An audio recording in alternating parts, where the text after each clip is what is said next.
Roll. Okay, I'm going live now. Good morning, Kevin. How are you doing today? I am fantastic. How are you? How's Florida? Florida's, it's rainy season. We got rain every day. It's hot. It's muggy. Mosquitoes are out like crazy. Yeah, I can imagine. Well, it's still dry here. We still haven't had much rain, and this big jet stream cold front came in yesterday or on Monday. Kevin. How are you doing today? Sorry. Sorry about that. What was that? I was getting up the Facebook to pull up the questions and it started playing. Gotta love the delays, aren't they? They're just phenomenal. Absolutely, they are. It was pretty funny timing though. Yeah. So you're how's it going out there? You said it's like still dry out there. How much time do you have before it gets cold? Late September, early October is when it starts cooling off. But we got this big jet stream that's dropped down, and Monday morning about this time it was 90 some odd degrees. This morning it's about 62 out there. So wow, I think but the jet stream's going to go away, and we're going to lose all of that. So it's just crazy how the weather is over there. I mean, I've heard stories about people getting up, going somewhere in the morning in their full-blown winter gear, and by the afternoon they've got shorts on and a t-shirt. I'm like, whoa. I mean, Florida's extreme, but I don't think it's that extreme. No. Arizona in the fall and winter is a definitely dress in layers, 2 to 3 layer state. So that's one of the reasons I love it so much. I'll take off in my side-by-side at 4 o'clock in the morning in the middle of the winter time, and it's cold. And by the time noon comes around, like you just said, I'm out there in shorts, combat boots, and a t-shirt swinging a detector. So that's the other reason you like Arizona. The gold, well, yeah. Is that it? There's a lot of gold. I had a choice of a whole lot of different places, and I chose Arizona just because I like the gold here. Always have. I'll tell you a little inside joke I had with my grandpa growing up about Arizona. Arizona's always been a place that I wanted to move to. And, when you're a kid, you don't really know much about geography. And my grandpa said, do you want to get some oceanfront property in Arizona? And I'm like, yeah, absolutely. I'm going to live on the beach in Arizona. And that's been like an outstanding joke with my family for over 30 years. So, well, someday there's going to be another major earthquake. And I've got some property really close to the Colorado River, and I'm just going to hold on to it because I expect that to be ocean front property someday. It could be. Absolutely. It could be. Yeah.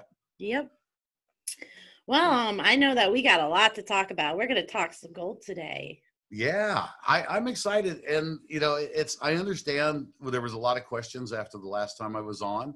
Yes. And I love the fact that folks are asking questions, and it's okay that they don't ask all the questions during the show. It's fine. But yeah, the list of questions that I saw is well, we got a lot to talk about today. We do have a lot to talk about. And I just did want to tell you, after we got off the show, so many people reached out, and they were really glad to see you and listen to you because you know what you're talking about. I can try to help with gold, but I'm still learning. Sure. And I'm happy that you're teaching me too, so that I can have some knowledge on gold. So, then I pass it on to the team. Yeah. The whole idea behind this industry is that we help each other. And I've always believed that if you're out prospecting and you're not helping other people, kind of one of the things that we've been talking about a lot with the GPA right now, and everything going on with September being George's birthday and our celebration that we're doing and giving away huge amounts of gold. But one of the things that George said, the Buzzard said years and years and years ago, and was that it's all about helping other people, help them become better and learn at any level. I mean, I've learned things from people that have just started prospecting. They'll say something that just like clicks and go, wow, okay. That made all the sense in the world. Absolutely. You can't learn from everybody. I agree. Yeah. Before I get into the first question, I just want to give a good morning to Tom Davis, to Albert, and Mark Tominski is watching as well and said good morning and wants to know if we're talking gold today. Mark, we are talking gold, and I hope you get all of your questions answered. Teach Good Mark a old thing or Mark. You two. know, Mark is that one guy I still want to drag into Arizona and take him out in the middle of the desert to go prospecting. Oh, it's coming, Kevin. We're going to show up on your doorstep when you least suspect it with equipment. And then we're just going to walk up and say, we're here, Kevin. You're taking us today.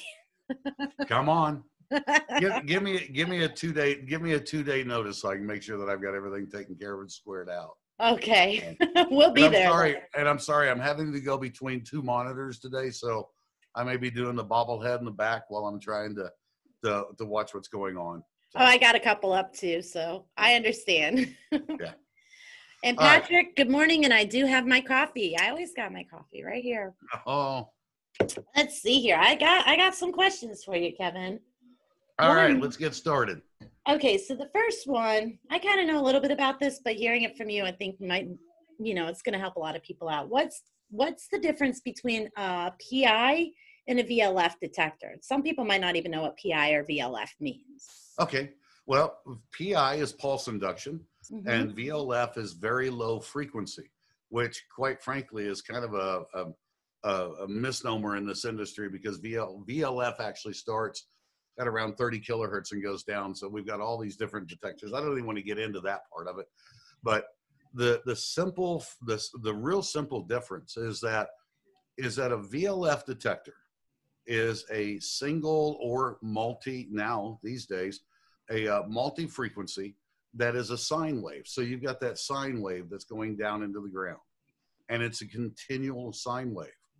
So that sine wave goes down, hits a target, the target charges, and then sends a signal back. But it's always that constant sine wave. A pulse induction is just exactly what it says that it is. It's a pulse. It talks, and then it listens. So I tell you what, let's do a little thing here.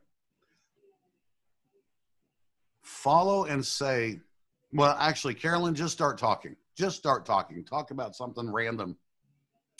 So I went to the Springs this weekend, and I went kayaking. So I went to the Springs thing, and I went kayaking over the weekend, and so on, alligators, and everything else, and all these other things that are happening. So okay, that's an example of a VLF. It's a sine wave that's continual, and and we basically are talking over at each other. And there's ways to work through that and make those things work for you that we'll talk about in a little bit later. Now let's do this. Answer everything, or repeat after me everything that I'm going to say. Hi. Hi. Good morning. Good morning. Are you having a good day? Are you having a good day? You did better than most people. You did better than most people. Okay, you're not going to fall for this one, are you? I hope not. There you go.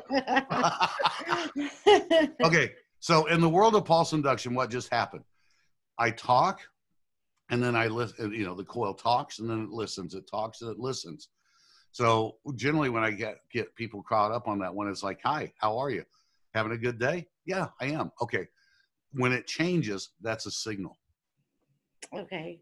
No, if that makes sense. So it does. It's probably a horrible analogy, but it's something you can have fun with the team with. Well, what I did before was I said a VLF is like having a conversation as somebody keeps interrupting you. And when you're with PI, it's like you're having that conversation without everybody jumping in and interrupting your conversation. That's a great way to look at it. And that's correct. I mean, it's just a sine wave is just a sine wave. Mm-hmm. And it continues on, and then it comes back. A pulse induction, again, is a conversation. Hi, how are you? Doing okay? Yeah, I am. Oh, that's a target. Okay. Something that changes it, because pulse induction measures the decay of the target, the speed of the decay. Okay. So, and that's where you get a lot of your depth and the ability to work around some mineralization and different things like that. Okay. Think we answered that one good enough? I think we did. Did. And I just want to let everybody, we are keeping an eye on the chats. If you guys have any questions, I'm going to ask at the end of the show, if you have any questions for Kevin, to please let us know. I've got a big list over here, but I see everyone, and just give a shout out. We've got Jeremy's watching. Dave is here from Australia watching. Hey, Dave. Then we've got Patrick, of course, like I said, is watching, and Ina is watching. So we got quite a few people tuning in. Cool. And one of them said that they have learned a lot from you. So Oh, nice. that's Good. really awesome. I've learned a lot from you too, Kevin. Thanks. All right, we'll move on to the next one, which kind of relates to that. You kind of touched on it a second ago. How does frequency work in a VLF? And then you've got your single frequency and your multi-frequency VLFs. Right. Well, when you start talking about frequency, there's not a lot we can do about controlling frequency. If a manufacturer sets a frequency, that's the frequency. So we were struggling years ago to try to figure out a way to describe frequency and what it does. And Bruce Candy, the gentleman who invented MindLab, said it the most brilliant that it's ever been said and the most simplistic that it's been said. The higher the frequency, the closer to the surface machine works to find small targets. The lower the frequency, the deeper in the ground the machine will go to find larger, more conductive targets. Okay. That makes all the sense in the world, because if you think about it, energy expels energy. It has a life. So if you've got a guy that is the fastest 100-yard sprinter in the world, and you ask him to run the 440, after about 150 yards, he's really starting to slow down, and he just expels all of his energy. And that was a great way to really think about it. Now, what I've just said is that if I've got an extremely high frequency detector like the Fisher Goldbug 2 at 71 kilohertz, pretty much what I've just said is that you're not going to be able to find deep targets with it, which simply is not true. You know, there comes a point where you've got energy going into the ground, and you've got to be able to have that return coming up. It's not necessarily about the energy going down. It's the ability to receive that energy as it's coming back up, or that target signal. If you're taking a machine like a Goldbug 2, which, by the way, is one of my favorite machines in the VLF line, and I've got old ones sitting over here that I've got my old Goldbug 2 that goes back to the very first run of the manufacturer. Every time I change the coil on that machine, I'm changing the aspect of how it's going to work. So if I'm using the little 6-inch coil on a Goldbug 2, and I'm working fairly shallow areas, I'm going to nail little itty bitty tiny pieces of gold. If I put the larger coil, like that big 14-inch coil that Fisher has for that machine, which I have one of those, I'm increasing my depth a lot. So I go from an area like this to an area like this, and I'm going to get some really, really good depth, as long as I know how to set up the rest of the machine. Conversely, if I've got a low frequency machine, and this was where, and MindLab doesn't make the machine anymore, but the Eureka Gold had 6.4 kilohertz, which at the time was the lowest frequency detector on the marketplace. And with the standard 10-inch coil, it had the ability to get some great depth and find some really, really good deep targets at the 6.4. Well, if I put a little 6-inch coil on it, just a little tiny round coil, then it became extremely good for nailing little pieces of gold close to the surface. But what MindLab did is they made that a 3-frequency machine. So I had 6.4 on the low end and 60 kilohertz on the high end. So I could literally use the same coil and go across. Right. Now, so that kind of goes into the multi-frequency. Now, and back then, during the beginning of that machine, you had a selectable frequency. And it's like that on some of the other machines now, where you can select a frequency, or you can just let it run through the multi-frequency.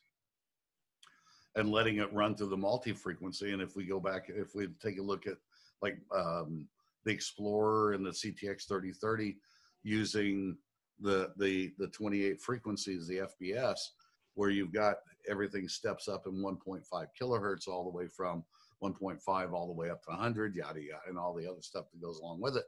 Now you've got an incredible amount of energy going into the ground that's listening and finding targets at a lot of different depths. Okay. Did that make, did you stick, did I go too fast on that one? No, I don't. I have a tendency just like go like crazy. No, The no, no. Equinox is the Equinox is another great example of that. And then some of the other, some of the other manufacturers that have multi-frequency Right. that are out there right now. So you have that ability within those separated sine waves, square waves, however they're putting them into the ground, to be able to work instead of working in a channel like this. Now you're able to work in a channel like this. And then you take, and I got to toss this one in, you take a machine like the MindLab Gold Monster 1000, by using the processor that they use. It's a 45 kilohertz machine, but by using the processor that they're using in it, it expands the ability of that 45 kilohertz. Right. To where, you get a lot of good stuff all the way across the board. So even if it is a single frequency VLF machine, VLF machines are a great detector to use out there if you're using the right one for the right conditions. Absolutely. And I've never been afraid of using a VLF detector. And if you look at it, look, pulse inductions are great. And Right. their pulse inductions have a place. VLF detectors have a place. I'm really fortunate because I've been doing this for so many years. And when I buy new gear, I buy gear with gold that I've found. Mm-hmm. So when I go out, I've got a pulse induction machine with me at all times, and I've got a VLF machine with me at all times, because I just can't say that one's going to work better than the other. It just depends on the ground. That's how it is with me. I mean, even when I'm out going relic hunting, I not only have two different machines, I have the different coils, because you got to be ready. It's going to change. The ground's going to change. The conditions are going to change. Mm-hmm. And I personally do not believe that there's a do-all machine out there. You Nope. have to have more than one machine, because they're all going to do something else. Oh, absolutely. I mean, one, it might do one thing that the other machines don't do, but that one thing that it does so well, you want that detector in your arsenal. Absolutely. Yeah, there is, and I agree. There is that no one detector that fits everything. Tools in the toolbox. Mm-hmm. To me, it's all about the tools in the toolbox. I cannot take a 1/2-inch wrench and go out and fix everything on my truck. Yep, that's true. So. Yep, I use one similar. I use the paintbrushes to paint the fence. That's how I compare them. We got the same thinking going on here, Kevin. That's scary. Yeah, but don't talk to me about a paint. Don't talk to me about a paintbrush. I dropped the paintbrush and grabbed the air sprayer. Oh no. Okay, yeah, that's not good. Let's see here. This you kind of touched, but okay. Can you get real depth out of a VLF detector? Or is it better for shallow areas where bedrock is exposed? Is that the only thing that a VLF, or, I mean? That is, you know what, that's actually, and I love that question, but it's also one of the subjects that just aggravates me to the end, that people will tell you, or you'll hear, that you just can't get depth out of a VLF detector. It's absolutely not true. It's not true at all. And if you think about it, you've got a whole lot of people that are buying VLF gold detectors right now, and they're not out there just working bedrock. Right. So does a high frequency VLF detector have an advantage on bedrock? You bet. If you can keep it stabilized, and if you can keep it ground balanced, and your sensitivity set properly. But even, I mean, I have found with stock, not even putting on different coils and doing this, I've taken VLF detectors and I've dug targets 12, 14, 16 inches deep. Wow. Gold targets. And they weren't massive. I mean, it wasn't like an 8-ounce nugget at 16 inches. It was a 1/2 inch, or I'm sorry, a 1/2 ounce or a 1/4 ounce. Would a pulse induction find that? Absolutely. But the idea that a VLF detector does not have depth is not correct. What we were just saying earlier, choose coils. Every time you put a coil on a machine, you've got a new machine. Absolutely. And I got to tell you, kind of like getting off the reservation, I got the letter from MindLab last night that was saying that the SDC, the CoilTech coils that CoilTech has developed for the SDC 2300 are now covered under warranty. So that's now, I mean, the SDC has been one of my favorite machines ever since it came out. but I didn't like the fact that it was limited to that 8-inch coil. And then by putting on a different coil, you lose your waterproof ability. I'm in Arizona, who cares? But also it was avoiding the warranties. And there was a letter that went out from Mine Lab that said that Coil Tech coils, these certain Coil Tech coils, are acceptable within your Mine Lab warranty. So I expect SDC sales to just shoot through the roof over the next few months. Yeah, absolutely. Because now it's more of a versatile machine with a warranty. Yep, absolutely. Well, I got another one here. This is probably what a lot of people, they call us and they ask us this a lot. And I'd like to hear how you explain this. What is a hot rock? What is a hot rock? Okay, real simple explanation. There's a hot rock and then there's a cold stone. A hot rock, the easiest way to think about it is that its magnetic or metallic properties are higher than the surrounding ground. Boom, that's it. So the detector's going to pick it up. Yep, it's a target. No matter what, it's a target. Okay. And so, you know, in the ease of just the simplification of what that is, the metallic or the metallic or magnetic properties of that particular stone are higher than the surrounding ground. Now, cold stone, when we get in things like basalts and different things like that, and then a lot of your volcanic tuffs, which in the prospecting world we call cold stones, is material where the properties are less than the surrounding ground, like majorly less than, or more compact and more dense, I think is the easiest way to say it. All right. Well, I know that the first time I got a hot rock, I was in an area actually in Culpeper, Virginia. There's a ton of hot rocks there. I was so confused. I kept thinking I get a signal and I'm like, why am I digging up this hot rock? You know, why am I digging this up? And I learned real quick what a hot rock was, and I don't like them too much. Sure. Well, and you know, you're never going to get completely away from a hot rock, but there are so many ways to mitigate them. And I can set up a machine, just about any detector, where instead of hitting 100 of them, now I'm hitting 30 or 40. You know, and it's a matter of setting up the machine and listening to the ground. Now, the big thing is that when we talk, there's two things to be aware of when you're metal detecting and you're looking for gold, or like you said in Culpeper at the DIV or any of those places like that. You've got two types of mineralization. You've got high mineralization within the ground, where the ground itself is just hot ground. Right? Then you've got hot rocks or cold stones or cold rocks, you know, things that go along with it. Those are two completely different things. So when people start talking about, you know, this place is full of hot rocks, but they're confusing that with ground mineralization, that's a major problem, and it's kind of a no-no, because you can have hot ground and you can have hot rocks that are on it, or you can have moderate ground or even benign, almost benign ground.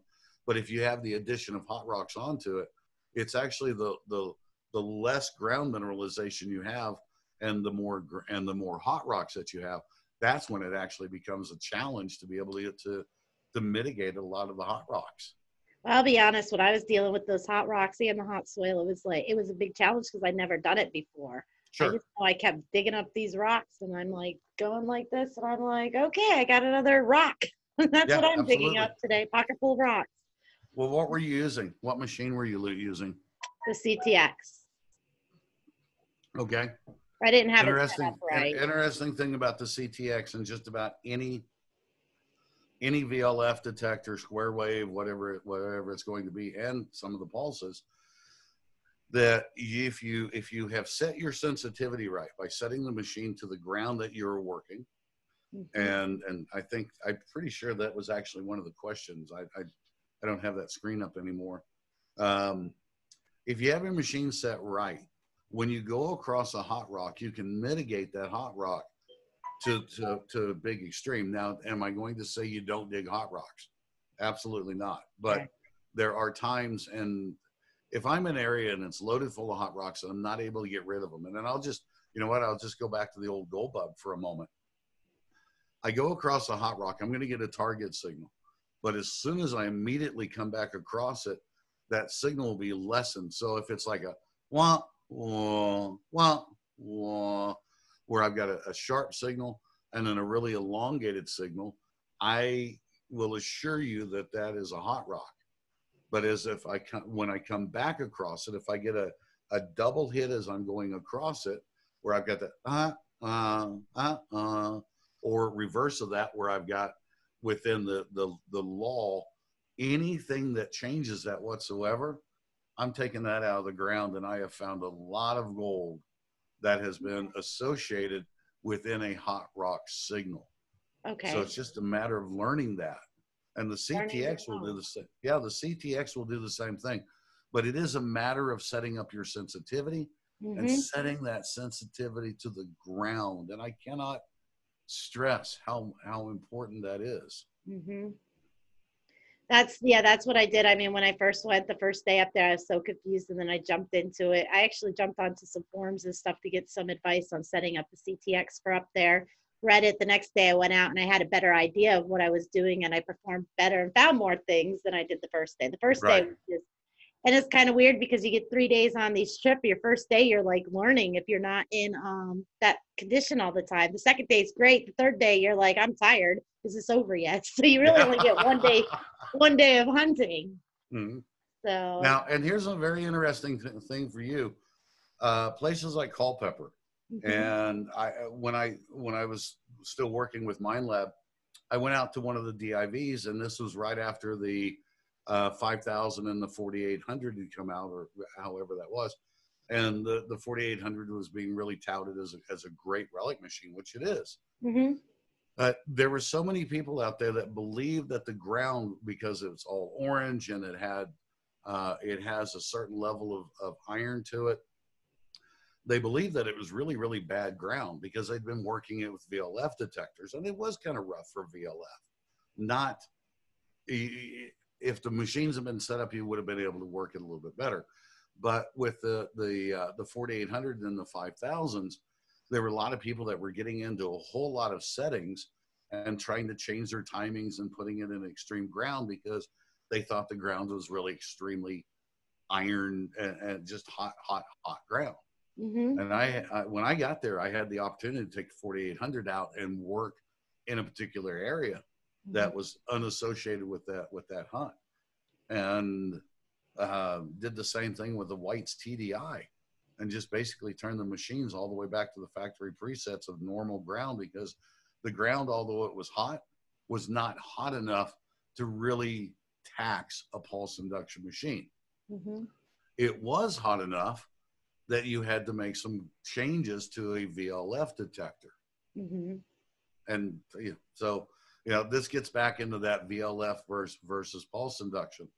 So it's again, like I said, it's tools in a toolbox. But I've been in so many spots where I get so much noise out of a pulse induction machine that I'll just grab a VLF, detune it a little bit, still getting good depth, still getting great sensitivity, and start pulling out targets, and then vice versa. So, you bring up, you said something key there too, is a lot of people believe just because they see that the soil is orange, that automatically it's going to be hot. And that's not the truth. I mean, I've learned from I got my little thing where I'm trying to go to all these different states. And I mean, I could get some Georgia red dirt that's not mineralized at all. It's pigment. It's just red pigment. Yep, that's all it is. So I will tell you, Culpeper dirt is hot. I mean, there's no way around it. Culpeper dirt is hot. But again, if all you have is a VLF detector and you're at Culpeper, don't think that you cannot go out there and succeed. You can. You absolutely can. And that brings to another point. I mean, we touched on this quite a bit, but we did have the question, which does better, a PI or a VLF in the mineralized soil? Which does better? Pulse induction will do better in most mineralized soils. It's because it's pardon me, it's measuring the decay of the ground around it and the target that's there. So a pulse induction will do better in most soils, but there are places where you just simply can't work a PI and you work a VLF, and again, vice versa. So to universally say that a VLF detector will not handle soils that a pulse induction will work in, I think is misleading. Is the way I'm going to look at it, or the way that I'm just going to say that, because will a pulse induction work better in some soils? Absolutely. If you have a lot of areas where you've got a lot of cold stone or a lot of basalt and different things like that, I mean, I've had pulse induction machines that I couldn't work through those areas, and turned around and grabbed the VLF again. And then again, I've had areas that were almost identical where I couldn't get the VLF to work, and then brought in the pulse induction. So it's a tough one to really answer, because it almost sounds like it could go so many different directions. But what I don't like, and what I'll never agree with, is that people that just categorically will say a VLF detector is not as good as a pulse induction machine in highly mineralized ground.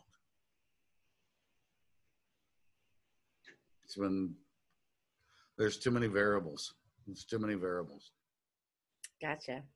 Well, I guess that about sums it up, and it comes back right again to you got to have the right tool for the right thing. When you put that coil to the soil, you don't know what's under that soil all the time. So using exactly, and having it with you is what's going to make it successful. Look, and I've before look. Oh gosh, here's where I get wound up. Uh-oh, I got Kevin wound up. 1996 was the year that the very first pulse induction machine for gold prospecting was introduced. 10 years earlier, Fisher had come out with the Gold Bug 2. Mine Lab had come out with the Gold Seekers 15,000. White's had already had the VL, or already had the Gold Master. Then they went into the Gold Master, the black box is what I call it. You had Tesoro with the Lobo. You had Garrett with the Gold Stinger. And before the Gold Stinger, you had the Groundhog.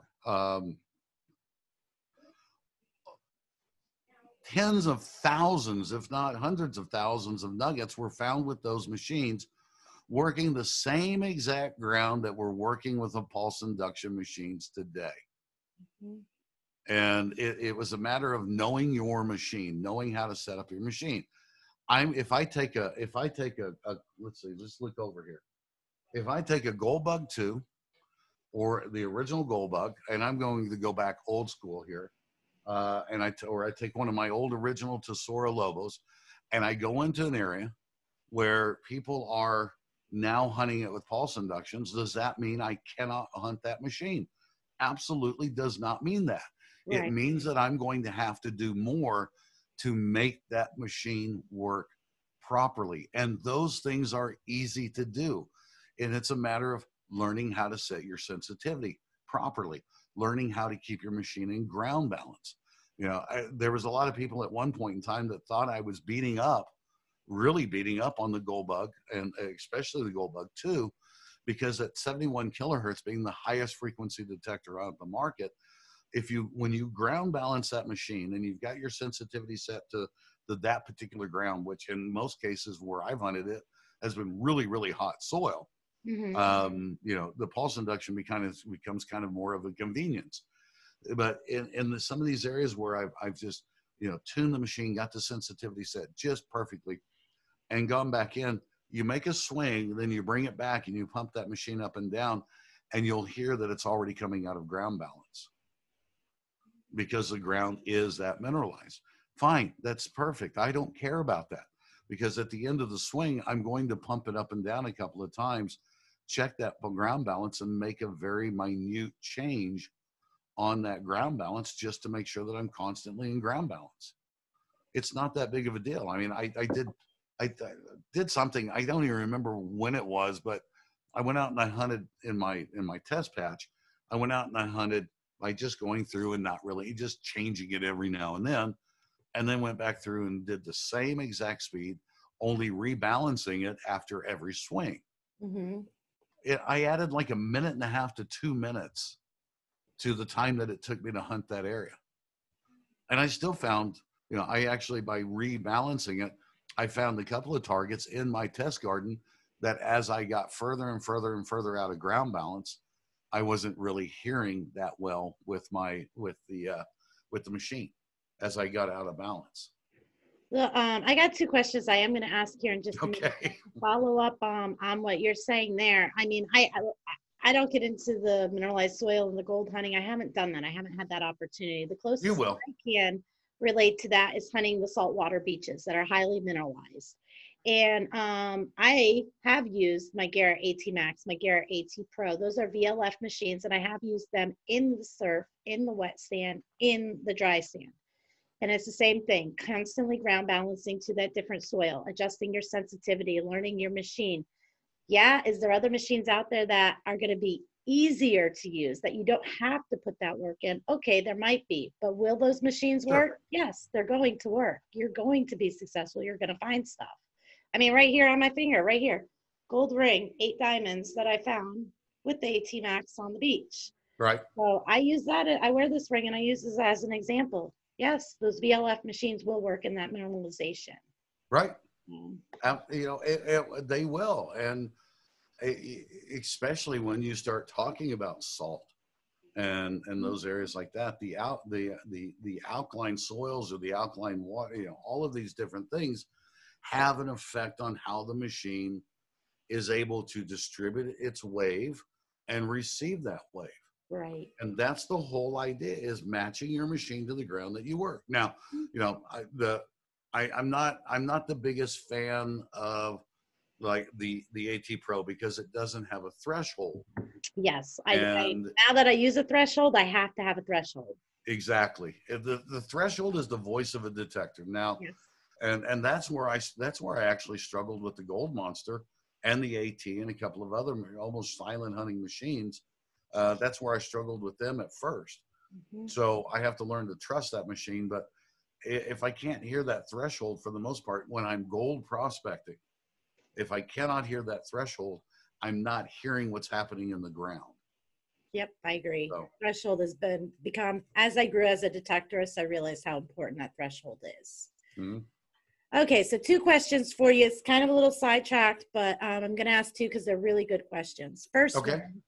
one, what about geography? Everybody talks about west for gold, but what about some of the hot spots on the East Coast? What are the key differences? The key differences are just basically the mineralization lines and so on like that. Look, the gold belt that starts all the way, if you look at the gold belt and the Reed mine, the first real lode mine in the United States up in North Carolina, you've got that gold belt that runs all the way down through Alabama and places like that. Is the gold that much different? Not really. I mean, gold is gold.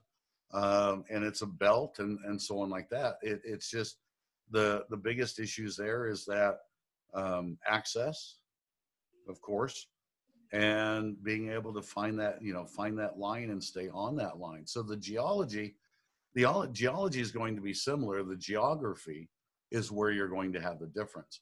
So you have a singular belt, and I'm sorry, that's not correct. You have a known gold belt that runs from the northeast down towards the southwest. Okay. And extremely, extremely rich, and it's still puking out gold and producing areas, but it's the inability to get to a lot of the areas where that is out in the western states. Look, the western states were developed to be able to go out and go prospecting and mining and staking claims and doing all these other things. It's a lot more open. You have a huge amount of federal lands. So geology or the geographically speaking, you have a lot more access.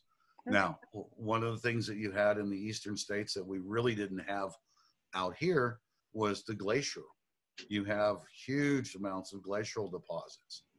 and that, you know, that swings all the way down through Ohio and that whole area there. So not only do you have the belt, the gold belt, you also have a lot of that, the glaciatic deposits and so on like that. So yeah, there's great gold in the east. Okay. I think everybody just associates it with the big gold rush to California when everybody was running over. That's why they go. Absolutely. But you've got to think about this. Georgia, the Lonica, Georgia, the Reed Gold Mine up in North Carolina, and all these other things that were going on. Mm-hmm. When gold was discovered in California, it was those miners that a huge amount of those miners that left that area to the gold rush in California. Wow. That's amazing. Just to think how much gold's out there, and there's got to be a lot out there to be found. Oh, there's Speaking of finding some, we just got more than lifetime after lifetime after lifetime. Well, Kevin, you and me got invited to go over to Australia with Dave. He said he's got some good spots. He could show us where some good patches have been found. So let's figure out. I love Australia. Oh gosh, you know, first gold I found in Australia was outside of Ballarat, and that was an amazing place for me. And then I've had the opportunity to go over to Western Australia and different places like that. But yeah, if you could get on a plane right now and fly to Australia and not be quarantined for what, 14 to 28 days? Well, it's also getting ready to go into the middle of the summertime in Australia, so I'll pass. Okay. Well, I got another one, which is good. I guess I'll wait for that one because that'll kind of tie in with this other question I have down here. Okay. But can PI detectors find small gold, like sub-gram? Sure. In the right conditions.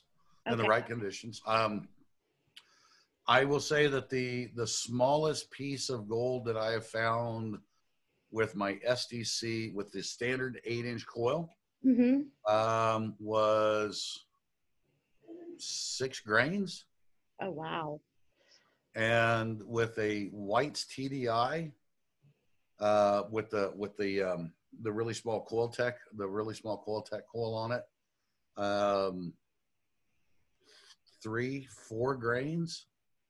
And then of course with like the 5,000 and the 5,000, 4,500, oh gosh, from the SDC 2200 up, using the really small coils like the Coil Tech, and I don't even know if they make it anymore because I haven't had one of those types of PIs in a few years. The Coil Tech little Joey coil, which was just a really small elliptical coil. That thing was deadly on small gold. Well, you're going right into, we have several questions around coils and gold detecting. I'll start with this one just because it was in chat at the beginning, and I didn't have it on the list. So we have monocoils and we have double D coils. What's really the difference between the two, and when should you use a double D versus a mono and vice versa? Okay. You use a monocoil until you cannot use a monocoil any longer. Bottom line. Double D coils, the way that they wrap them, it's 2 back-to-back Ds. And it puts a blade into the ground. So you've got a blade into the ground of the wrappings that come around, and so you've got basically 2 Ds. Incredible way of handling mineralization. It takes the mineralization of the ground and it basically distributes it all the way across that blade, and gives you the ability to be able to work through those types of just really bad mineralization. So that's the basis of a double D. Now a monocoil. Now we are talking about pulse induction because there is a third coil that we need, that I'll throw out here in just a moment. A monocoil is a round wrapping and it's a single wrapping, and it puts a concentric coil or a concentric pattern into the ground. So you've got this pattern going in. Now, you're always going to get a little bit more depth out of a monocoil, but it's also more susceptible to ground mineralization noise, and it will be affected by ground mineralization. Plus, if you've got a monocoil going into the ground, and it's like this, you have to be very, very aware of how you're swinging your detector. So hang on just a second, excuse me.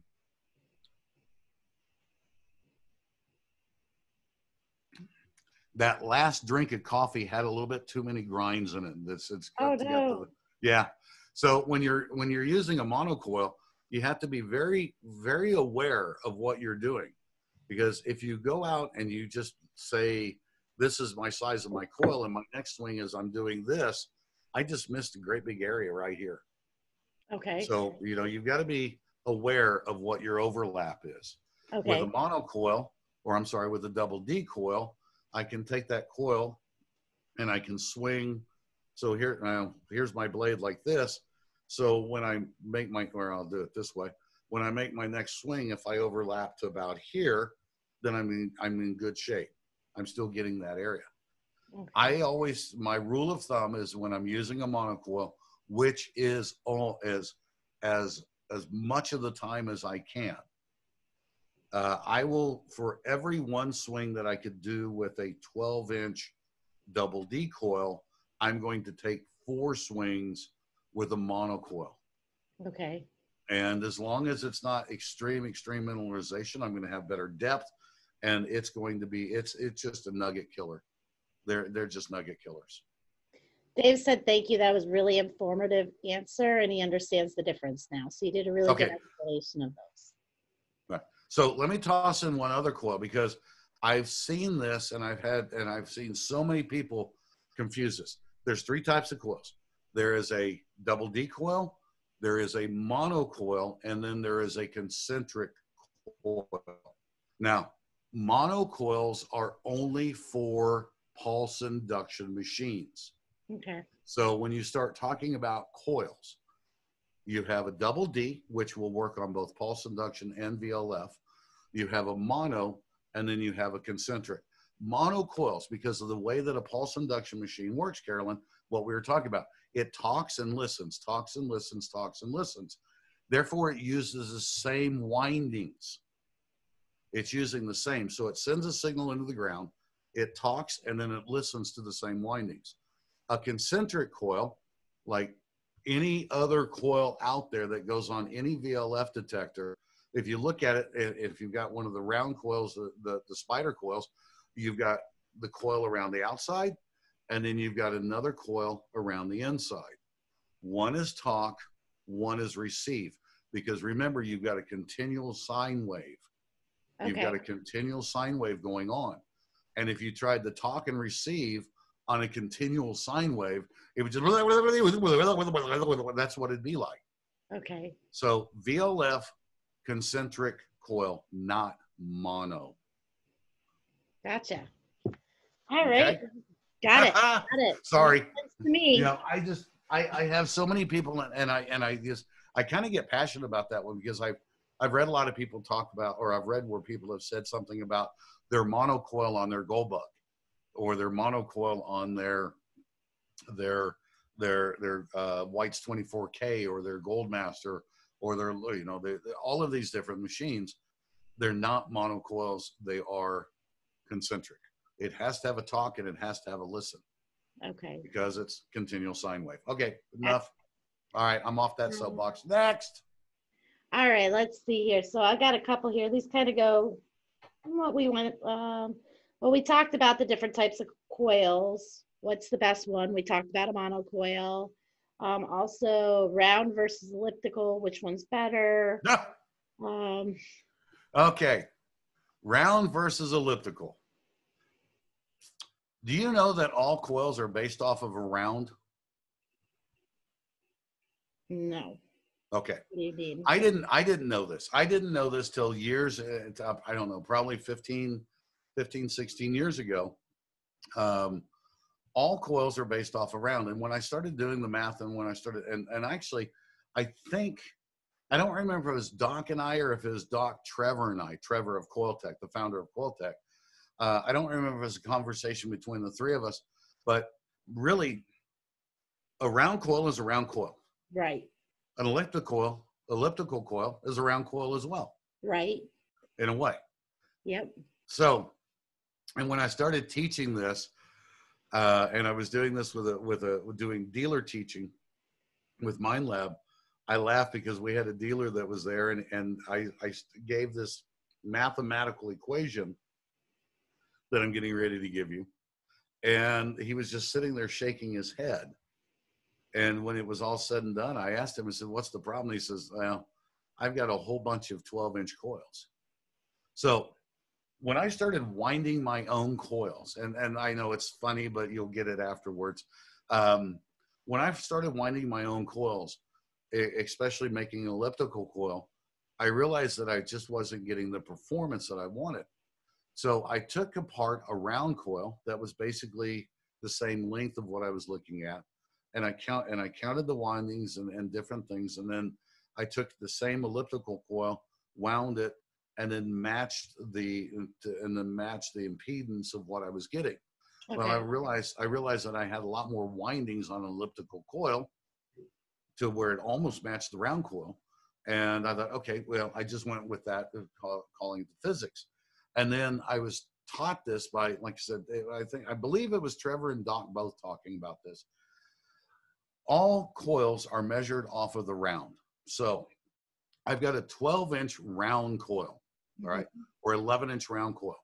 All right, now, so I want to build an elliptical coil, or I want to buy an elliptical coil. So get out your pencil and paper, everybody, because this is where the math comes in. And you have to do this math to figure out what size coil you have. Okay. Take the length of the coil. All right, so we're going to say it's a 12-inch coil. So okay. I'm going to take the length of the coil, and then I'm going to take the width of the coil. So now let's go 14. So it's a 14-inch by 10-inch coil, 14 by 10, like the old platypus. Add that together, 14 and 10. 24. Okay. Divide it in half. 12. I have a 12-inch coil. Okay. There you go. Just teasing about the math. It's pretty simple. Yeah, I was like, I got like a scratch pad out to write this. I'm like, man, maybe I need a calculator. Take the length of the coil, the width of the coil, add them together, divide it in half, and that's the size of the coil that you have. Okay. That is the designation between a round coil and an elliptical coil. Why do we have elliptical coils? Because they work extremely well to be able to get into areas where we just simply cannot get a round coil into. Right. You know, can I sit there and tell you that I can take a 12-inch elliptical coil and go across in my test garden and then come across with a 14 by 10-inch, like the platypus elliptical coil? I'm sorry. Can I take a 12-inch round coil and then take a 14-inch elliptical coil and go across the same exact target in my test garden and tell you that there's any difference in it? No. Maybe a tiny bit. Okay. It's just that tiny bit of the coil. And that tiny bit is going to be more towards the elliptical side because, you know, I've got a pattern coming into the ground. You know, a round coil, I've got this coming in. Right. This type of coil, I've got this coming in. But I also have to take into consideration the length. Right. So have I lost a little bit? I've lost a little bit in the side panel, but a lot in the front panel with it coming down. So I've got a boat. I just call it the boat keel going into the ground. And by having the matched wiring, I really can't tell a lot of a difference. And believe me, I've had oscilloscopes hooked up to coils and testing equipment hooked up to coils while I'm out there doing this, because when I first heard that formula, I wanted to test it before I actually started talking about it, and I did, and it worked. Wow. So now that you know that, now you can understand why the guy was sitting in the back of the room just going, oh God, because he'd gone out and bought all these different coils, And he was sitting there thinking about these coils, and he started measuring up in his head and doing everything. And he realized he had like 8 11-inch coils. Oh my gosh. Yeah, with all these different weird configurations and everything else, Yeah. and so on like that. Yeah. Wow. But the best coil I ever built was a pizza box. Really? Oh yeah, pizza box. Because everybody gets in the coil wars get crazy, especially when you're getting in the pulse induction machines. And I love, like I said earlier, the moment you change a coil, you're basically changing a detector. Yes, It's like running to the truck and grabbing another machine. Yep. Well, all these coil wars, I just got sick and tired of listening to them. So I stopped by my local pizza joint and got one of their great big 18-inch pizza boxes and secured the inside with a little bit of resin and did a couple other things, and then wound a coil. Works great. Pizza box amazing. coil. Yeah, and I resined around the outside and did some stuff on the bottom. So even now you can open up the lid and you can see the wiring and everything else, and you close it down, you turn it on, you go hunt. So. Well, Dennis Morrison, Denny's in here, and he said that you were his mentor when he started detecting with the Mind Lab GPX 4500. Then at that DIV hunt, he dug so many mini balls that he could hardly walk. He also dug his second corpse badge. Denny is that guy that listened. When I got out there, and I tell you what, I have the utmost respect for him as a person and as a detectorist. He is such a great guy, and he's just such an incredible detectorist. But I will tell you, I got there, and after I doing that little thing, and I had that seminar that first night, and I said, guys, this ground is not that bad. It's not really bad at all. Mm-hmm. Put the machine in this, and this, and go out and hunt. Right. Trust me. And everybody was convinced that it was bad ground and everything else. Denny trusted that. He got out of his truck. He set everything up in basically the factory presets. I think I had him turn the timing up 1 or 2 spots to where we had a little bit faster wave to handle the light mineralization that there was. And the guy just started digging targets. He was digging targets where in an area where people had walked over for God knows how long. I mean, it was literally right outside of his truck. And it was an area that I know that people had hunted before. We even talked about it. But he took the time to set up his detector properly by knowing how the ground reacted to do all these other things. And the guy was just, Denny was just, it's like, bullet every time he turned around. And I don't even know how many he found that day. I'm sorry, go ahead. Denny excites me. Trust me, Denny's an amazing person. He taught me so much when I hunted with him in Ohio, and I found my best find to date. Denny knew right what it was, and he was so open to teaching me. It was my first real Civil War where I was starting to learn some Civil War relics, and he took time to teach me, and he's a very, very smart man. So if anybody ever has time to talk to Denny, he can teach you so much about the industry, the hobby, the finds. He's really good. Yeah. But I was going to say, going back, we've been talking about an hour, and a couple key things keep coming up over and over again, whether it's gold hunting or even in my realm with the relic hunting, it's the same thing. Having the right equipment, learning your equipment, and taking the time to set it up on each hunt you go out to. That's what's most important. And which is most important? No, I'm saying those 3 are all important. Oh, yeah. Oh, not absolutely. Having one detector, having the right detectors. Right. Setting it, and listening to your machine. It's the same. And I'm sorry, I'm getting excited now. And it's just, and sometimes if you're out there and you have a machine, and it may not be the completely best tool, but can you make it work to the very, very best of your ability? You can, but you have to be willing to try to make it work. Absolutely. I see so many people that show up, they go out, they swing their detector for 5 minutes, and they go, this thing doesn't work. It's hitting all these hot rocks. It's doing this. I can't get through the ground. I can't hear this. I can't hear that. That guy over there, he just dug a Civil War breastplate and all that, and I'm going home. Yep, I hear it too. 5 minutes It at a happens. location, and they're like, "There's nothing here." How do you know? Yeah. Well, and what you're talking about the size of targets. Years ago, I used to go out every Thanksgiving Day and every Christmas Day and go out on a nugget hunt. Hmm. And it's just what I've done for years. And I went out one Thanksgiving Day, and I went to this area that I love to hunt. And I was hunting at that time. The top of the line machine was like the MineLab GP Extreme. And I was walking into this area, and this guy was walking out, and he said, "Man, there ain't no gold." I went, "Really? There's no gold?" And he says, "Nope, there's no gold back there." I went, "Huh? Okay."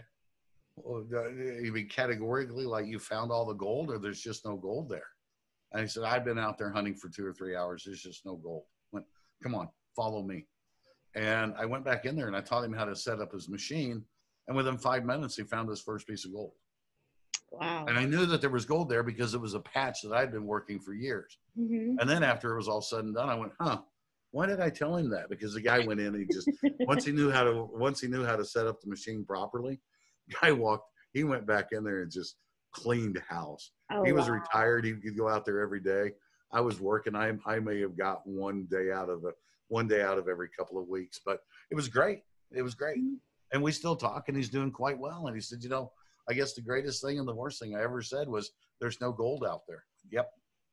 Greatest thing you ever said and the worst thing you ever said. Yep. Double-edged sword there. Yeah. Can PI discrimination work on gold detectors? There is no discrimination on gold detectors. There is it. Look, discrimination for gold is dangerous. Yeah. So, what truly is the difference between a uh, a, a coin relic and treasure hunting machine at 20 kilohertz and a gold prospecting machine at 20 kilohertz? Well, the true difference is that the gold prospecting machine has iron discrimination that works kind of, and that's it. Right. I mean, if the machines are set up, if the machines are both, 30 kilohertz, 20, whatever I just said, 20 kilohertz, and they're the same exact technology as far as the transmission of the signal goes, then where the big difference comes in is the level of discrimination. I'm not going to go coin relic and treasure hunting with I'm not going to take a gold monster or a gold master or a gold bug and go coin relic and treasure hunting, because all I'm going to do is just get iron discrimination, and then everything's going to get hit and everything's going to sound horrible, and there's no way I can take anything out, or the discrimination is just not going to be there. Right. So that's what I meant to say, is that discrimination is really not there. So a pull tab, which we all know we're going to dig anyway most of the time, pull tabs, bullets, all the other trash that's out there, that is just strictly a signal to a gold machine, no matter what. And there's a reason for that. Now, iron discrimination is really the only discrimination that you have on a gold machine. And at best, iron discrimination on a gold machine works kinda. Some of the newer machines, it's doing a lot better. Right. Do I still trust it? And I'll use the Gold Monster 1000 as an example. Probably one of the best discriminations I've seen for a VLF detector on a gold machine. Mm-hmm. Do I trust it? Absolutely not. Until I know beyond any shadow of a doubt that exact sound that I'm hearing, that repeatable exact sound that I'm hearing, is the same target over and over and over. If I get into an area where there was an old dry washer and I start finding the boot tacks or the upholstery tacks, I'm going to dig probably 40 or 50 of those before I finally say, you know what? This sound, this reading is a boot tack. That's what it is. So I'll skip over it. I won't dig those anymore. Okay. But if I hit that signal and that signal bounces at all, I'll just use, as much as I hate VDI detectors, I don't like VDI.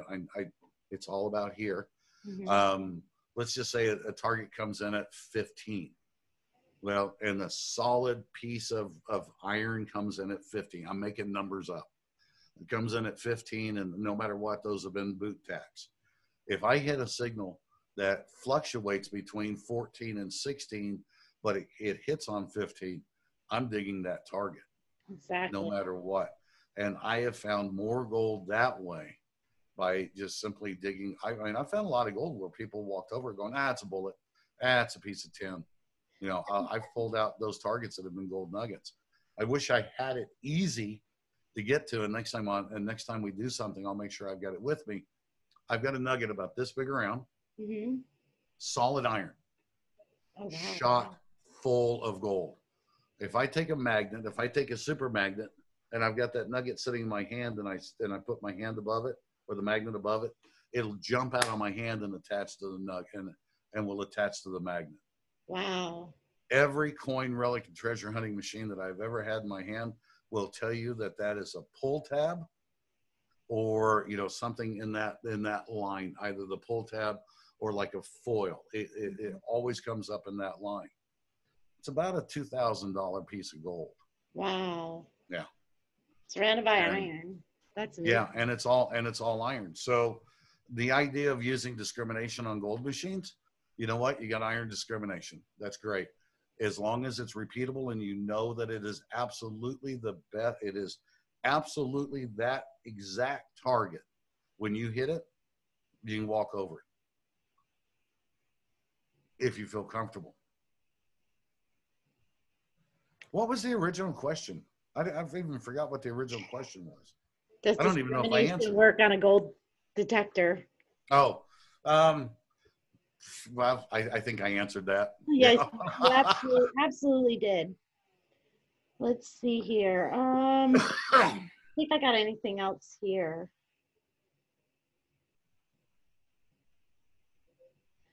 Well, we talked a little bit about this. There's a bunch of like tools and stuff that you need in the belt. Besides a detector, what else would you really need for prospecting out there? What are some good tools to have? Okay. You know the plastic scoops? Yep. 2 of them. Okay. 2 of them at all times. The more technologically advanced the detectors are becoming, the more sensitive they are to a whole lot of things. Have you ever run your hand across your coil when you know you've got nothing on and you get a reading? Yes. Okay. You're going to have that on gold machines a lot.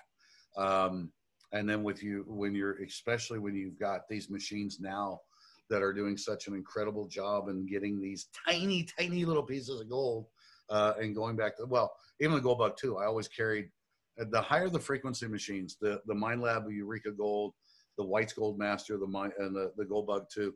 I always carried 2 scoops, because putting that target in your hand and trying to find it, or having it just in the scoop with your hand that close to it, and then getting it down to that final piece, you're gonna get falsing signals off of the mineralization in your own body. Okay. So I always carry 2 scoops. I'll get it. I've got it in the target. I've got it in the scoop. I half it into the scoop. Instead of putting it into my hand, I use the scoops. Okay. And I use the scoops that way to get it all the way down. It will drive you, the newest technology out there and all these new machines that are out there. This thing is just a horrible, horrible signal, and it will be. So 2 scoops, number 1. Number 2, if you're gold prospecting, do not show up with a geologist pick. Like the little rock pick with the little tiny point on one side and a little flat head. You need a digging tool. And a digging tool, well, you guys carry Apex picks, right? Yes, we do. Okay. Apex, perfect tool for that. There's others. I carry one that's called the Hermit. I've got an Apex. I love the Apex. But you need something that's got a wide blade, because when you start digging targets deep with a Vlf detector or a pulse induction, when you start digging targets deep, you've got to be able to get your coil into that hole. Right. So if I've got a target, and I think I shared this with you before, when I dug my really big nugget, the hole that I dug was probably, by the time it was said, was about 2 feet across, and it was 24 inches deep. Wow. But it gave me the ability to put my coil into the hole and follow that all the way down, which really helped me in pinpointing the detector or pinpointing that target. You know, back then there was really no pinpointers, and I'm still kind of iffy as far as pinpointers are concerned for nugget hunting, because a lot of them false when if you're just like really, really, really bad ground. Okay. And you start to get that thing below the surface and you've got those levels, you've got those layers of bad ground. I've had almost every pinpointer false as I was breaking that plane. So either it's me not setting up the pinpointer right, or you know, the pinpointers just I don't know. I'm too old school. Some of the best hunters I know, even when they're out like coin shooting and stuff, they don't even use a pinpointer. They just they use their hand in the dirt, or I mean they back in the day you didn't have a pinpointer and they just know how to do it without one. Right. And I think that may be my biggest thing is I grew up without a pinpointer, didn't even know what a pinpointer was. Yep. You know, pinpointers are fairly new to the industry. But I will tell you, when you're in Arizona, and I've had this happen now twice in my life, which is unbelievable that I've had this bad of luck 2 times. Hit a target. There was a small rock and some other things. I moved the rock, I dug down, and I started scraping using, and like on the apex, you turn that thing sideways to scrape that material out of the hole. And then you keep scanning, you keep detecting till you get down. Well, I pulled everything out. I'd moved this rock over. I had the target in my scoop. I'm listening to it, and I set the scoop down. And then I just thought, you know what? I'm just going to grab this dirt. So I wasn't even thinking about it. Grabbed the dirt, went across the coil. No. Ow, ow, ow, ow, ow. Signal, but it hurt. And I opened up my hand, and I had a scorpion stuck right there. Ouch. Ouch. You know, little, and I don't blame him. I made him mad. I kind of messed up his little world. And then, but I've had that happen to me twice. So always use a scoop if you're detecting in the desert. Always use a scoop. Okay. Gosh, what else do I carry for tools? I wear a totally non-magnetic boot. Almost every company out there makes boots, combat boots, or what they actually call them are in the lines of anti-terrorism.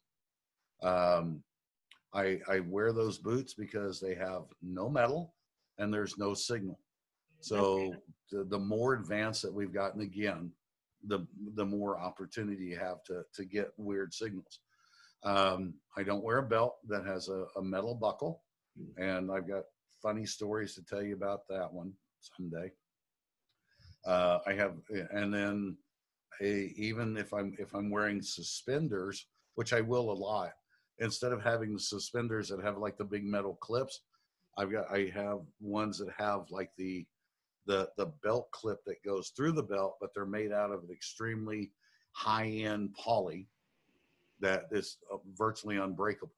So I try to eliminate as much metal off of my body as I possibly can.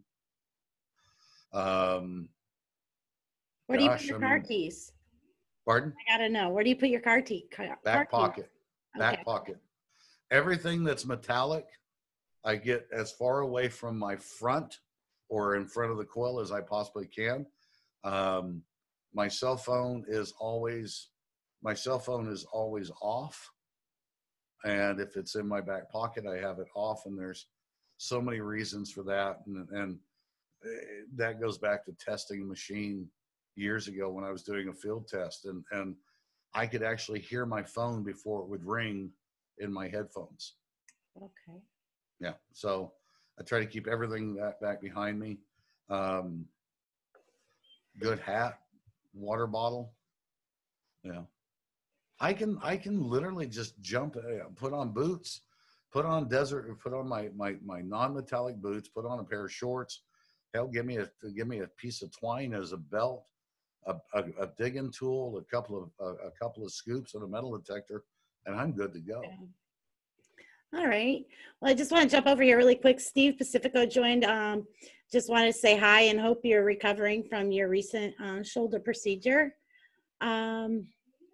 Let's see here. And Denny told me to tell you got to ground balance that pinpointer. Yeah. Yep. Yeah. When you do Jenny, that, it's a little next bit time I better. see you, you can teach me how to use my pinpointer, and then I'll just still throw it off. I'll still throw it off to Throw the it side. away. Throw it to the side. I mean, I have some more questions, but I mean, we've been talking here for a while. But if you had, what is the best advice that you could give a beginner prospector, gold prospector, Overall gold prospector or detectorist? overall? Just overall. Overall. Yep.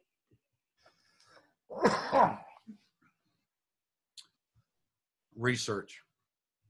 Be willing to do the research. The best place to find gold is where gold has already been found. That's just the rule there. We always talk about that. Okay. Understand that gold is probably the most elusive. Well, it's not the most, but it's one of the most elusive metals that are out there. If it wasn't for the fact that gold is not simple to find, it'd probably be worth it'd be worth $1 a pound, and someone like that. Be willing to commit yourself. So my advice line is this: make a commitment to yourself that you are going to go prospecting. Then do your research of finding a place to go prospect. And from that, you find a place, then you start doing your research, and then you start really putting a plan together, and then you execute the plan. Okay. That is I've got there's a matter of fact, if I can pitch my podcast, the On the Gold podcast. Absolutely. There's a podcast that I did that just talks about what I call the 6 steps. And it's compartmentalizing everything that you do. It's long. If you're listening to the podcast, it's very long, but it's at onthegold.buzzsprout SPROUT.com. And it takes you from the most important thing to becoming successful in prospecting is making a decision that I am going to go prospecting. Okay. That's, I have to say that in a way, because I talk to so many people that just say, gosh, I want to go prospecting. Gosh, I want to do this when I retire, when I do this, when I do that, on all these other things. It doesn't start like that. It starts with, Kevin, this is Caroline. I'm going to be coming to Arizona in November 17th. I'll be landing in Phoenix, Arizona to go gold prospecting with you for 3 days. I'm bringing Mark and I'm bringing Jeremy. That's the decision. That's what, and I'm not beating up on you because I'm kind of teasing. Well, you heard it. Jeremy and Mark, we're going November 17th to go on Kevin's doorstep. He made our decision. Yeah, but that's what it takes. It right. takes making that decision, making that commitment, and sticking to it. Now, granted, the world gets in the way and things happen, but whenever I make a decision that I'm going to go do this, or this, if I'm going to go dredging, if I'm going to go metal detecting, if I'm going to go whatever, it starts with a decision. And then you start again, then you pick a place. I'm going to go prospecting in November. Where am I going to go? I'm going to go to Arizona. What am I going to do? I'm going to go metal detecting. I need to do my research. I need to find out what's going on, where I can go, different things like that. And you start doing your research. You start looking at the Google Earth. You start looking at the Google Earth. You start looking at areas. You start reading whatever you can. You start doing your research. And then based on your research, you do your planning. From you do your planning, you do your equipment pickup and everything else. And then you just make that decision and you go. So that's the best advice I could ever give anybody. What are some of the challenges that one might face when they're trying to set up that research or trying to go to a place to detect? Are there any challenges? Sure, there's challenges, and most of the challenges are based on your wow, gosh. Oh, I'm going to make a lot of people mad. The challenges that you face are going to be based on your unwillingness to do things. Really, it truly is. When I got started in this, if I wanted to do any research whatsoever, and let's think, when I was getting started in all of it, or long before, oh gosh, there was no such thing as a personal computer. There was no such thing as the internet. There was no, you had nothing. If I wanted to pick an area to go prospect, and let's just say that I wanted to go to Arizona, my research was getting my hands on topo maps and looking over the topo map and looking for the symbols, the symbols of what an adit was, what a tunnel site was, what the little X's for the prospect. So I would start out with that. And then I would go to the Bureau of Mines and Minerals. I would get all of the information that I could. I would get every book that I could possibly get about that particular area. And I'm looking to see if it's here. No, not here handy. And then I would start doing the research. If you're coming into the Western states, Maureen Johnson wrote a series of books on just about every Western state that there was, that has the production histories and talks about where gold was found. In most cases, it even includes township, range, and sections. Oh, wow. So I gained so much information from that and putting all of that together. And remember, there wasn't a computer, didn't even exist for us in this world. Mm-hmm. So now in this day and age, the biggest challenge you face is you. I can go on, like Maureen Johnson's books, I can find them online now. A lot of them are just there online. Mines and Minerals, forum sites, GPAA, pitch for the GPA. Where do you find gold? Where gold's been found. If you're a member and you have access to the online mining guide, and you decide that you want to go to San Bernardino County or Riverside County, California, and in the middle of the wintertime, I'm going to bring up the online mining guide, and I'm going to look at every claim in San Bernardino County. And then I'm going to look at the reviews. I'm going to look at the reports. I'm going to look at what people are doing. Research. Yeah, research. And you're going to, you can read. And I'll use the one that one of my favorite claims is the GPA claim, the vulture bait. And you go in and if you're a member and you're thinking about coming to Arizona and you want to go use that claim, you go to the online mining guide, you start looking through it, and you say, okay, here's one in Maricopa County, and you start reading about it.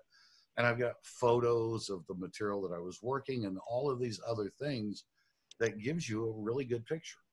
And then you can take that and you can put that to a topo, and then you can start looking at those different things.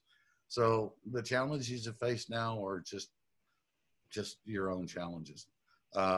That's in doing your research. Now, are there ingress issues? Absolutely, there's ingress issues. It doesn't mean that, and that's part of your research. Make sure that the area that you're looking at is somewhere you can go. Right. I had a guy show up here about 4 years ago, just furious.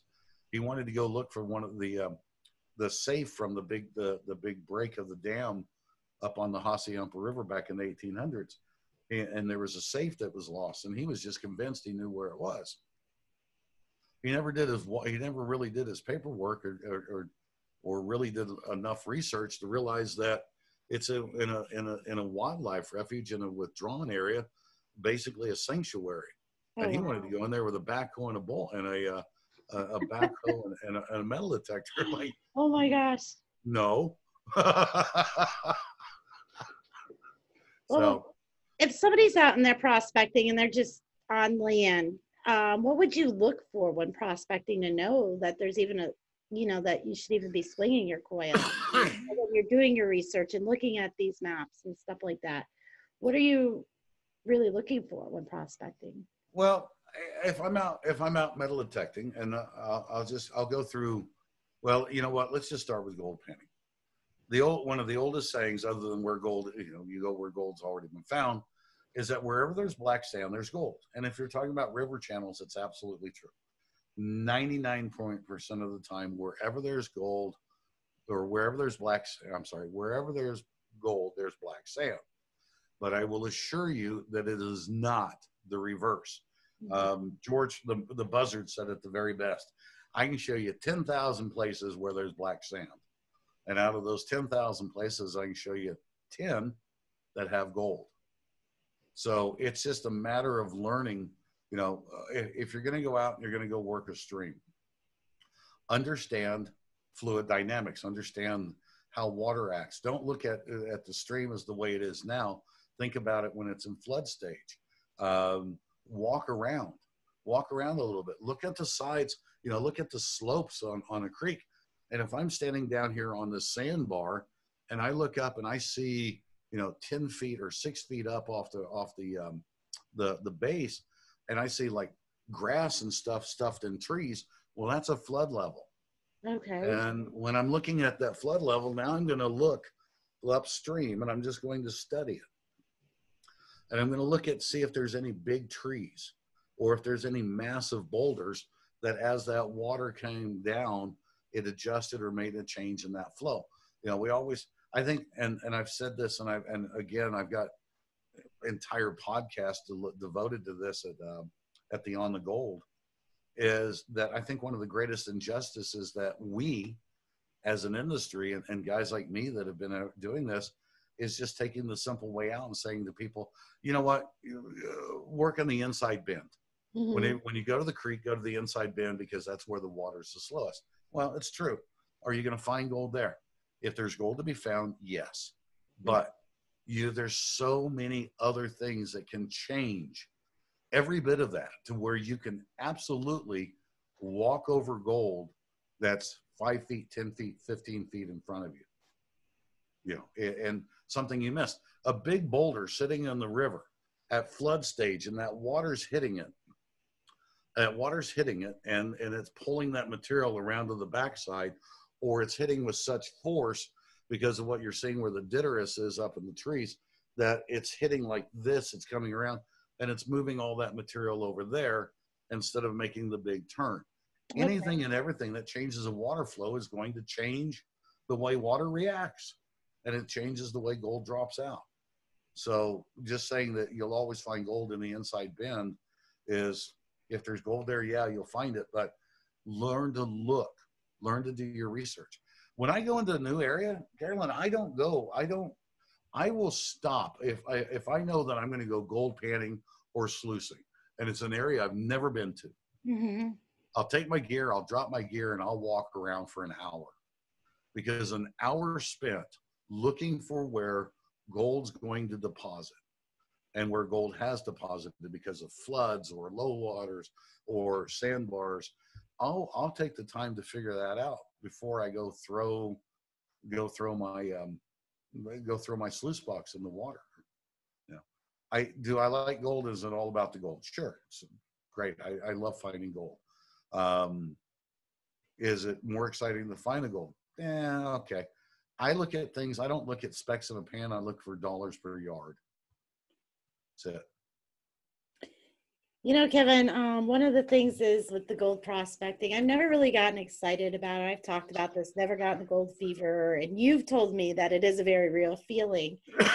Listening to you, everything that you're telling me, and the type of detectorist that I am when it comes to relics, with the looking at everything before I even get out there and understanding and doing the research, I think I could get into this gold prospecting. Look, I know your history. Here's the thing and I don't ever want you to sell yourself even short, because if you come into, let's just say you show up here in Arizona, if you take the tools that you have right now, right here, these tools, and you have the right machine, and you learn to, and you immediately set the machine to the ground that you're working, not some number that's made up, and you've got the proper tools again here, and the proper tools on your belt or whatever, you're going to be successful. You're successful in what you're doing as it is. The biggest problem that you're going to have, which is something that I have with everybody that comes out of the coin, relic, and treasure hunting side, you're going to have to learn to slow down. Yeah. And even though you think you go slow, you're going to have to slow down even further. Gotcha. Well, I'm excited. I mean, I'm ready to get on a plane. Well, maybe in a few weeks. I was going to say, if you're getting ready to get on a plane, I believe that there's a wedding that's expecting Yeah. you to be there. I gotta And wait for that first. yeah, yeah. Well, I got one more question here, and this one is kind of, I don't even know if you can answer this question. I The really answer is blue. Thanks for calling. I might have to change this up a little bit. The question I had is, what is the best metal detector for gold prospecting, and do you need one? So I think I'm going to change this up a little bit because there's so many factors that determine the detector, and each one's going to outshine the other some way. I already know that. But if you had to pick, let's just say top 3 detectors that you would always have in your vehicle when you went out prospecting, what would they be? I can't answer that. You can't? I won't answer that. Being in this industry for as long as I have, quite frankly, Carolyn, if I give you my 3, it'll piss off every other manufacturer.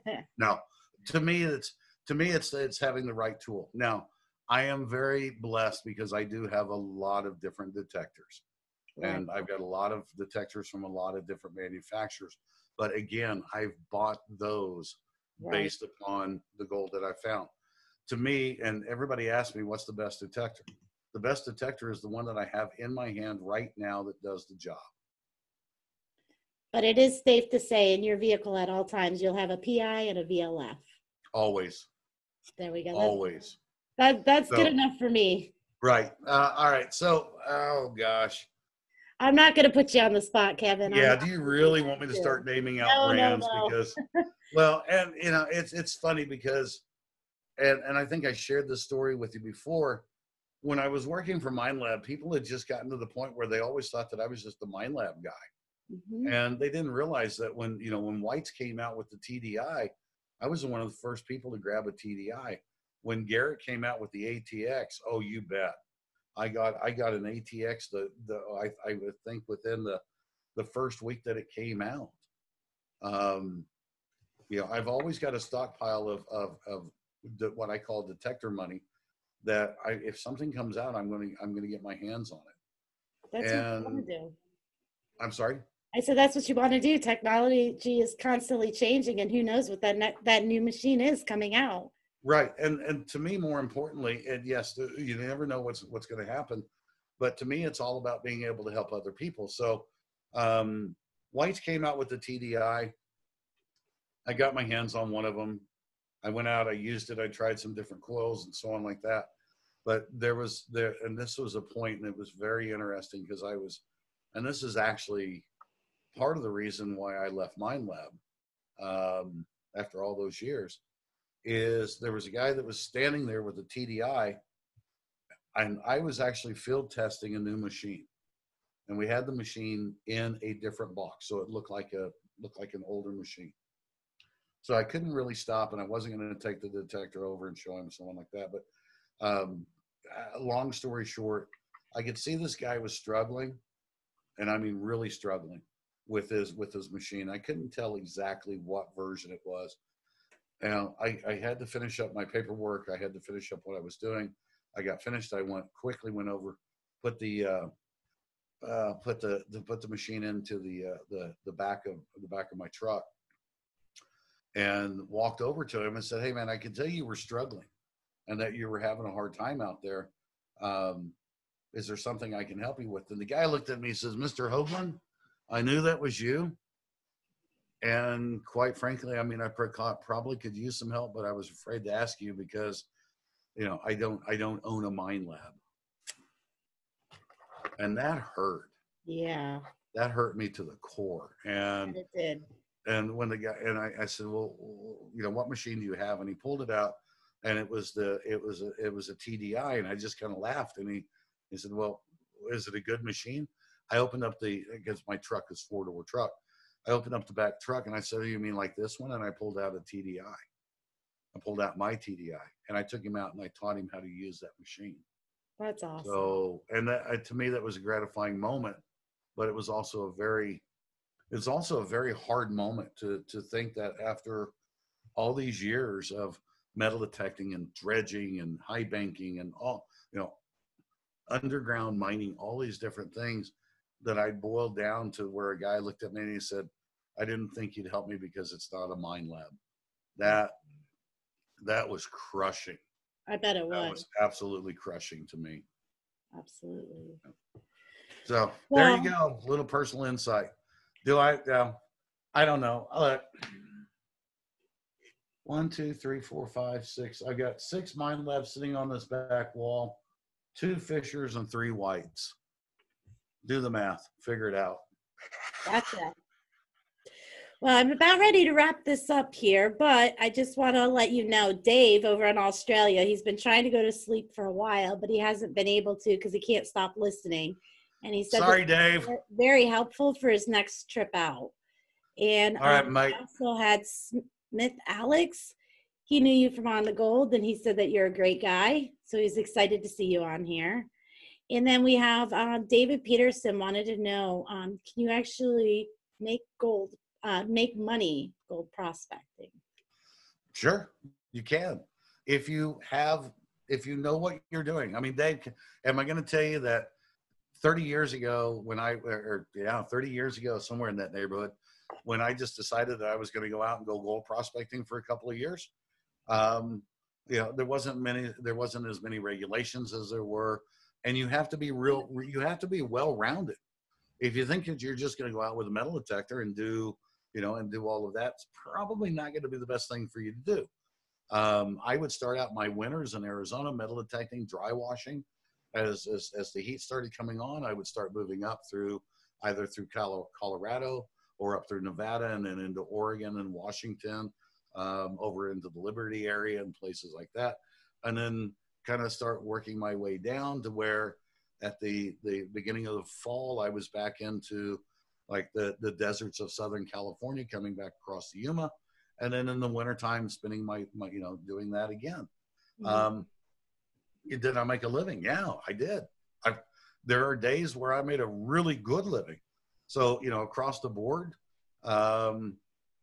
if I had to say that, on a daily basis, I would either have to have beans or I could have beans or I could have a steak if I looked at it as a daily. But I never looked at it that way. I looked at it as a long-term, went out there, and I had a bankroll to go out there, man.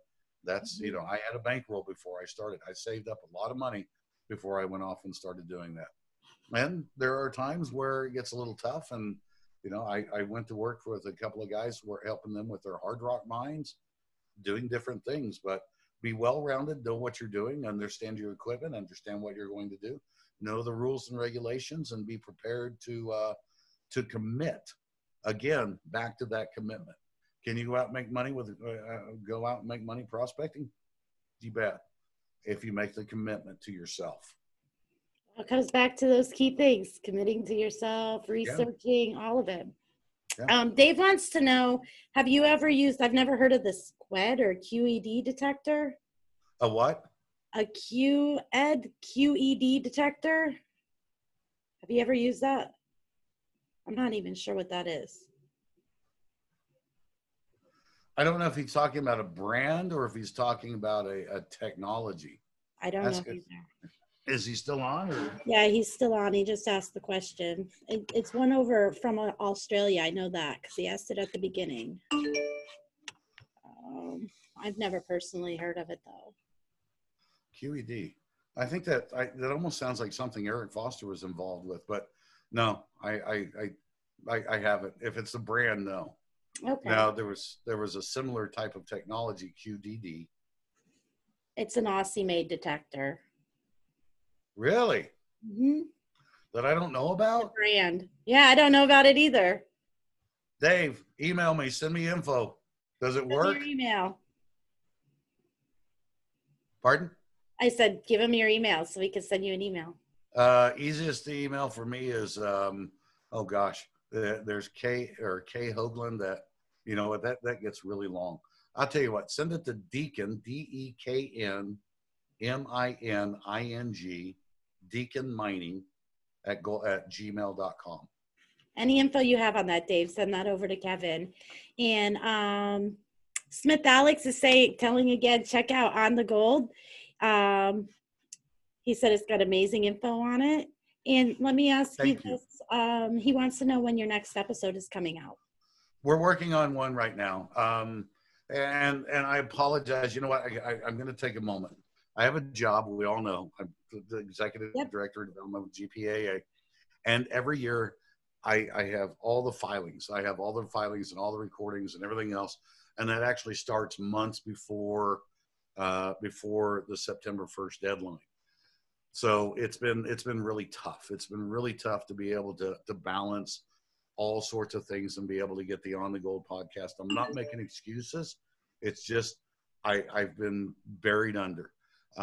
Plus, we've added this aspect to it, and I won't do live because it's not what I do. Right. Except with except as a guest, I'm not interested in always doing a live show or things like that.